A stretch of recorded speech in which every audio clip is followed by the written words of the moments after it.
Naquele tempo, vendo Jesus as multidões, subiu ao monte e sentou-se. Os discípulos aproximaram-se e Jesus começou a ensiná-los. Bem-aventurados os pobres de espírito, porque deles é o reino dos céus. Bem-aventurados os aflitos, porque serão consolados. Bem-aventurados os mansos, porque possuirão a terra.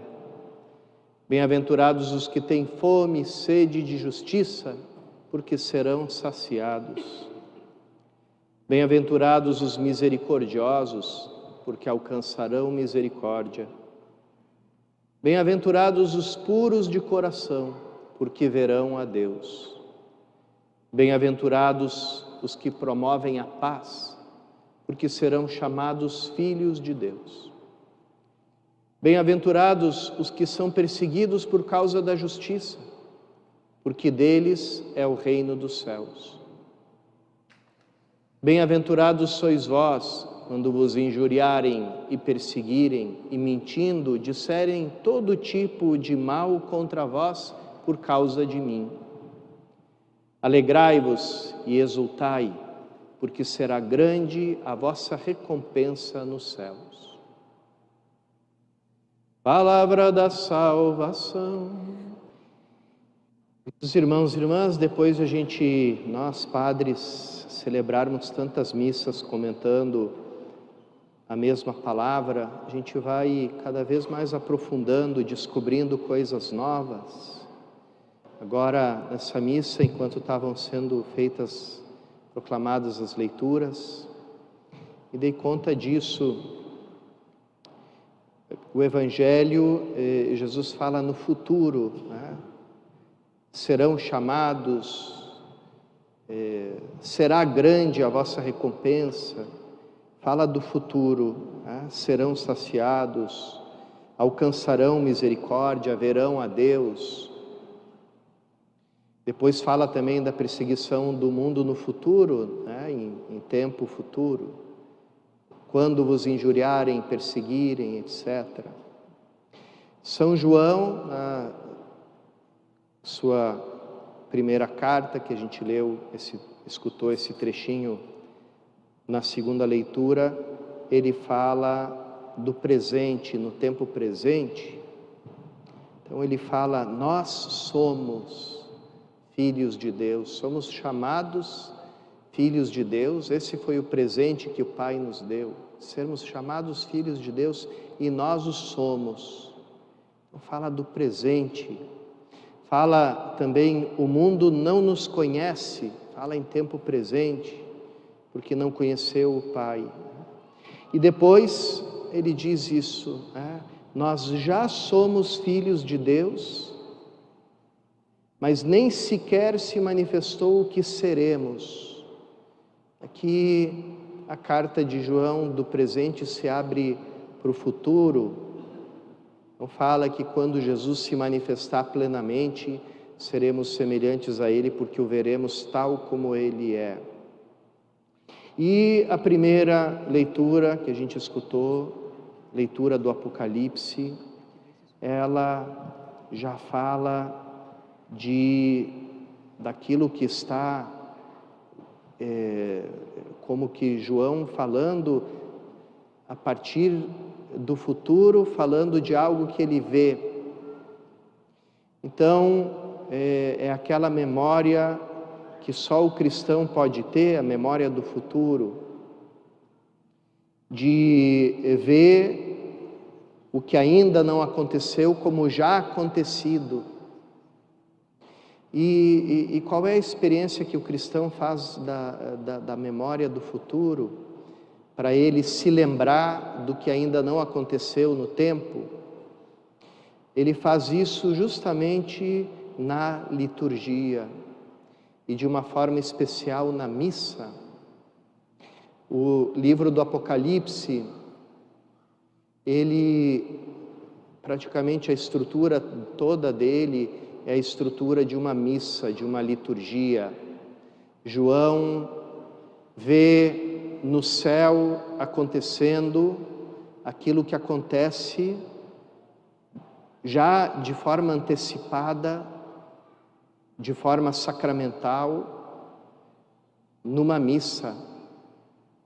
Ou seja, que a missa não é uma representação, como se fosse um teatro, né, do banquete dos últimos tempos, o banquete nupcial do Cordeiro. Não é uma representação, não é um teatro, é já a experiência desse banquete, feita de forma sacramental. Porque o que o sacramento manifesta? Aquilo que é o tempo de Deus, que não é o tempo cronológico, né? Não é o cronos, é o kairos, né? As duas palavras gregas para definirem o tempo, né? Então, o tempo de Deus, o tempo da graça, o kairos, é esse tempo que no coração de Deus está sempre presente, e é nele que nós somos introduzidos em cada liturgia. Então, irmãos e irmãs, em cada missa, pode ser com um número pequeno de pessoas, pode ser lá numa capelinha, né, no meio do nada. Ali se abre o céu e ali nós somos conduzidos até o banquete final da vitória do Cordeiro de Deus, das núpcias do Cordeiro. Então, João olha e vê o final dos tempos, olha, consegue fazer a memória daquilo que ele viu, daquilo que não aconteceu ainda no tempo, como já acontecido. E olhando isso, o que ele vê? Ele vê realizadas justamente as bem-aventuranças.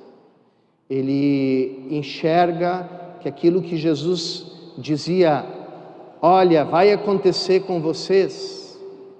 João olha e vê aquela multidão que já passou por tudo aquilo que Jesus tinha previsto.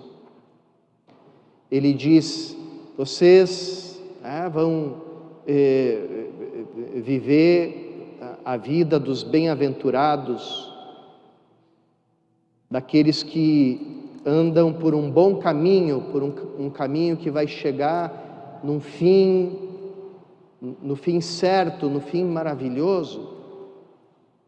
E João vê aqueles que já fizeram esse caminho, e é uma multidão imensa. E como Jesus diz nas bem-aventuranças, vocês vão sofrer tribulações, vão sofrer perseguição, vão caluniar vocês, vão mentir, vão dizer todo tipo de mal contra vocês por causa de mim. Vocês no mundo vão chorar, vão sentir fome, sede da justiça. Mas, quando vocês encontrarem esses sinais, se alegrem, não porque estão sendo perseguidos, não porque estão sendo injustiçados, mas se alegrem porque é o sinal de que vocês estão no caminho certo, que vai levar vocês para essa plenitude do reino de Deus, essa plenitude que a gente experimenta de novo, de forma sacramental, em cada missa, em cada liturgia.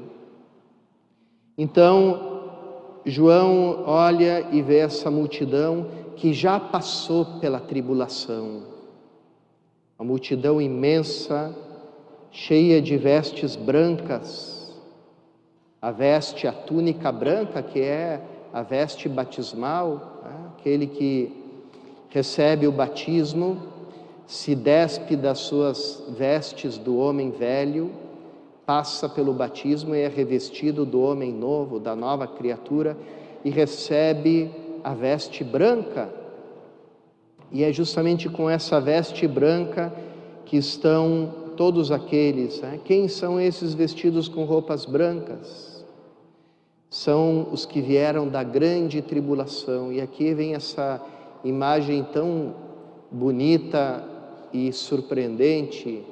Eles lavaram e alvejaram suas roupas, tornaram elas brancas no sangue do Cordeiro.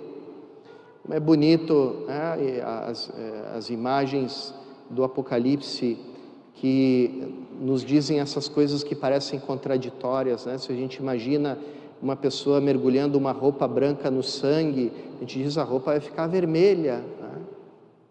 Não, eles mergulham a roupa no sangue e ela sai mais branca ainda, né? Porque se enche de luz, porque venceram as tribulações, venceram o mal, a morte, o pecado, o mundo, o demônio, não conseguiram manchar a veste branca deles. Pelo contrário, só fizeram mergulhar essa veste no sangue do Cordeiro. Esse sangue que é como a seiva da videira, eu sou a videira, vós sois os ramos. E, portanto, é o nosso sangue que é derramado e nos torna perfeitamente semelhantes a Jesus Cristo. Aquilo que diziam os mártires, né? Agora lembro Santo Inácio de Antioquia, que dizia, estava indo para Roma para ser martirizado e dizia: não intercedam por mim, não peçam para eu ser libertado da minha sentença de morte, porque só ali eu vou ser um perfeito discípulo, porque assim como Jesus entregou a sua vida, assim também eu vou entregar a minha vida totalmente, sem reserva. Ele chegava a dizer coisas que espantam, né? Dizia: tomara que os leões que vão me devorar na arena não deixem nenhum pedacinho de mim, porque assim como o corpo de Cristo desapareceu do sepulcro, assim eu quero também que o meu corpo desapareça nos dentes dos leões.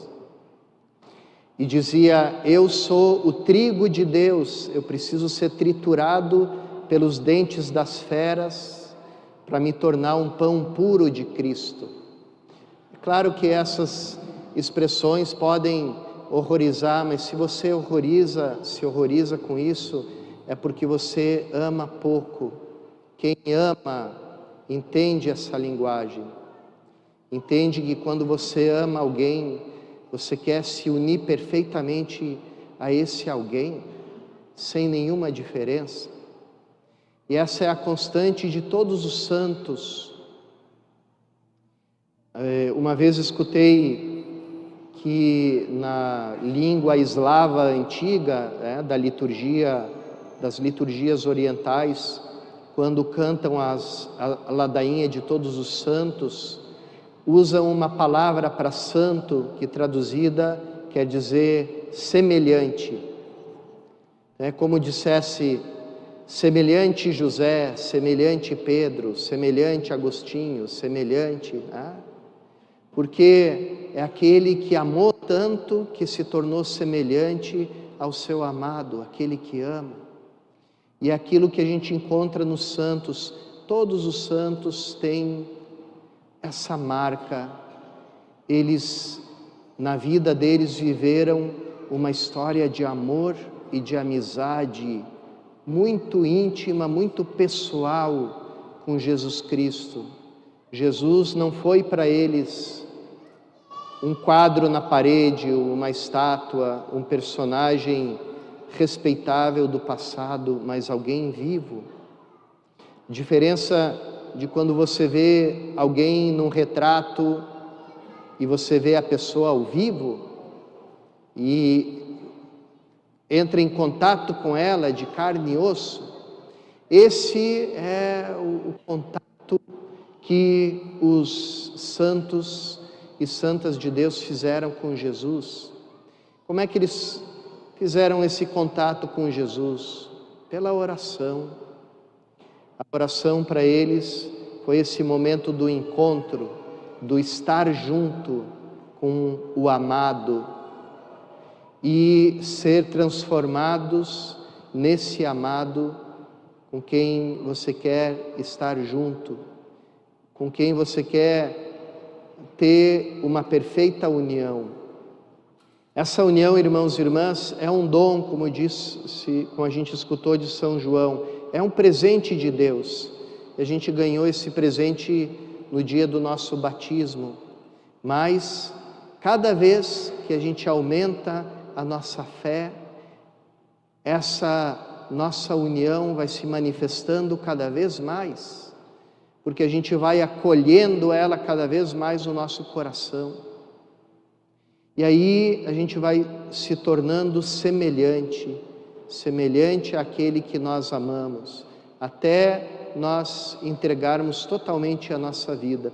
E claro, a entrega da vida não é só a entrega sangrenta do martírio, por isso, depois de um certo tempo, a igreja começou a colocar na lista das testemunhas, não só os que tinham morrido de morte violenta em perseguições contra Cristo, contra a fé, mas também aqueles que deram toda a sua vida por amor, fizeram da sua vida o mesmo que Cristo fez no mundo, quer dizer, oferta a Deus, serviço aos irmãos.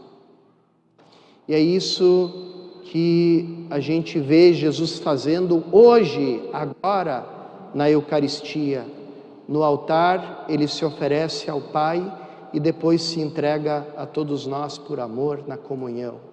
Vamos pedir a Ele nessa Eucaristia que Ele vá nos tornando cada vez mais semelhantes a Ele, que a gente tenha com Ele uma relação, não, me entendam bem, religiosa, entre aspas, né? De tenho que cumprir meus deveres religiosos, mas uma relação pessoal, porque é assim que Ele quer, é isso que Ele quer que a gente tenha com Ele, uma relação de amizade, de amor muito pessoal, que vá nos transformando nele e vá transformando a nossa vida na vida de Cristo, a vida de amor, de doação, de entrega a Deus e aos nossos irmãos e irmãs.